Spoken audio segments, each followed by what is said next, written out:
Theme: duality. The manipulator acts perfectly in public, painting the victim as unstable. Scene: a sunny cafe. Mark and their neighbor Jenny are laughing. He's the image of charm. Laura approaches. Her face tells another story: exhaustion, anxiety, sleeplessness. Jenny, cheerfully. Mark, you're so thoughtful.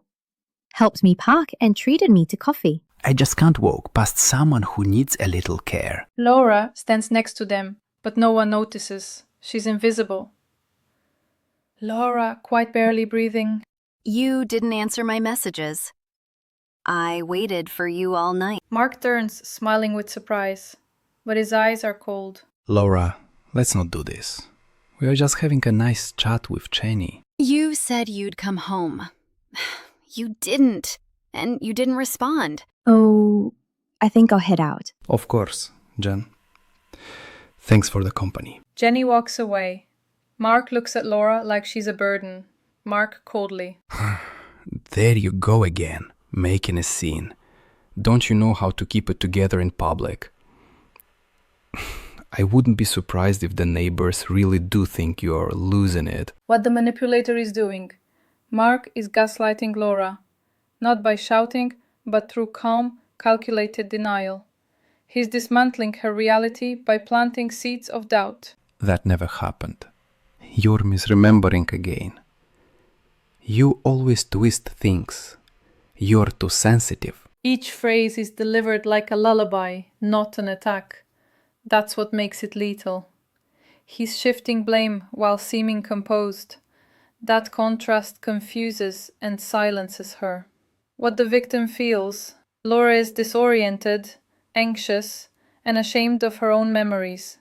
She clutches onto facts, but her grip weakens each time he rephrases events. She begins to question. Did I imagine it? Am I unstable? Maybe it's me after all. And worst of all, she stops telling others, afraid they'll think she's overreacting. Why it works? Gaslighting isolates the victim from their own truth. The abuser doesn't just lie. They replace your reality with their version. Over time, your intuition becomes unreliable. Your confidence shatters. You depend on the abuser to tell you what's real. It's not confusion by accident, it's confusion by design. What should have been done?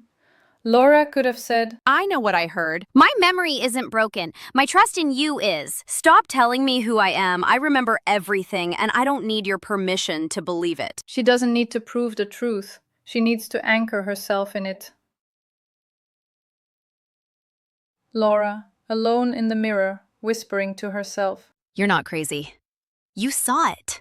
You felt it. You survived it.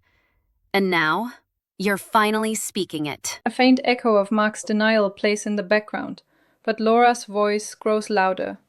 She picks up her phone, opens the voice memo app, and finally presses record. This is for me, so I don't forget again. If this scene felt familiar, you're not alone. Gaslighting is real, and it leaves invisible scars. Tell me your story and I'll help you decode it. Subscribe for daily episodes. You deserve clarity, not confusion.